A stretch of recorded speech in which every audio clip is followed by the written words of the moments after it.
बिना पूरी वीडियो देखे ही लोग देते हैं मुझे गाली। लेह जाकर मोदी ने पिटवाली है देशवासियों से ताली। मासूम पाहुल को लगे हैं दस्त, चीन के हौसले भी हो गए हैं पूरी तरीके से पस्त। वाकई लेह जाकर मोदी ने किया है काम बेकार, और मैं हूं आपका अपना बदतमीज कुमार। नमस्ते।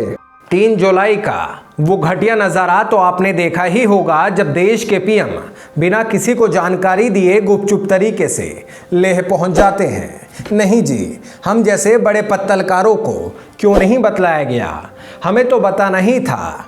देश के कोने कोने से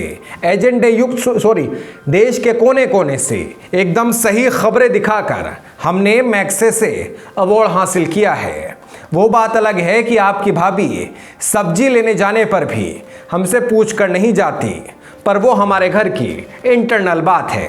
मोदी तो देश के पीएम हैं भाई, फिर मोदी साहब बिना बताए आखिर कैसे चले गए? बदतमीज कहीं के। पीएम मोदी जब लेह पहुंचे तो गोदी मीडिया इसको ऐसे दिखाने में जुट गया जैसे उन्होंने कोई बहुत बड़ा पहाड़ तोड़ लिया हो। आपको समझना होगा कि गांधी परिवार ने जितने पहाड़ तोड़े हैं उतने किसी ने नहीं तोड़े। 2-3 पहाड़ तुड़वाने में तो मैं खुद भी भिंडी टीवी की टीम के साथ गया था। मेरी बहन चरखा और साथी शर्मसार तो अपना दाहिना हाथ भी चोटिल करवा बैठे थे। खैर, पुरानी बातों को आज याद करने का क्या ही मतलब, क्या ही फायदा।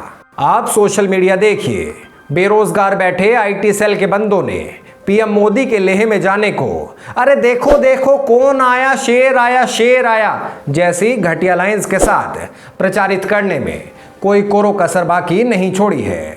नहीं जी, कौन सा शेर, कहाँ का शेर? शेर के तो पैने दांत होते हैं, वो तो ज़्यादा खाता है। अब आप मुझे ये बताइए कि देश में ज़्यादा किसने खाया है?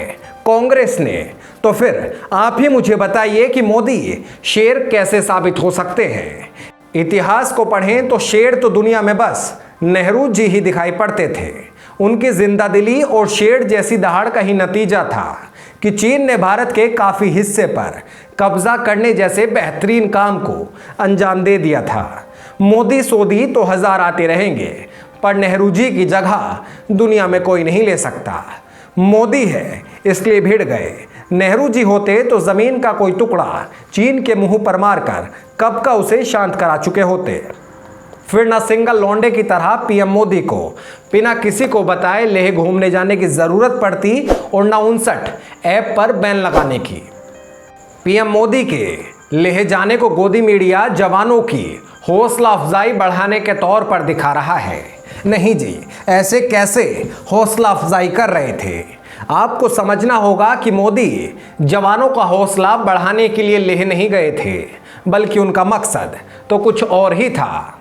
आप समझिए कि कोरोना के चलते लंबे टाइम से पीएम मोदी विदेश घूमने नहीं गए थे।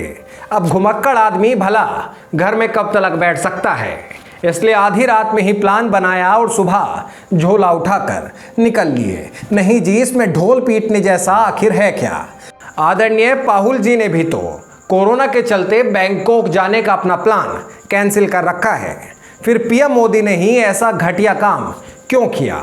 ये वाकई बहुत बड़ा सवाल है। आपने पाहुल द्वारा शेयर किया गया वो वीडियो तो देखा ही होगा, जिसमें लद्दाख की ज़मीन चीनियों के कब्जे में होने की बात करते कुछ लोग दिख रहे हैं। वीडियो सामने आने के बाद बीजेपी आईटी सेल के लोग कह रहे हैं कि वीडियो में दिखाई दे रहे लोग तो कांग्रेस के ही आदमी हैं। नहीं जी, ऐसे कैसे कांग्रेस के आदमी हैं? मैंने तो सारी उम्र देश हित में ही काम किया है। मुझे तो बहुत अच्छे से पता है कि वीडियो में दिख रहे लोग कांग्रेस से बिल्कुल मतलब वास्ता नहीं रखते।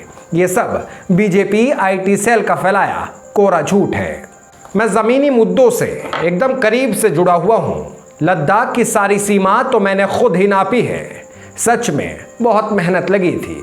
आपकी भाभी तो कई बार मुझ पर गुस्सा भी हुई, पर क्या करें, पेट पालने के लिए काम तो करना ही होता है।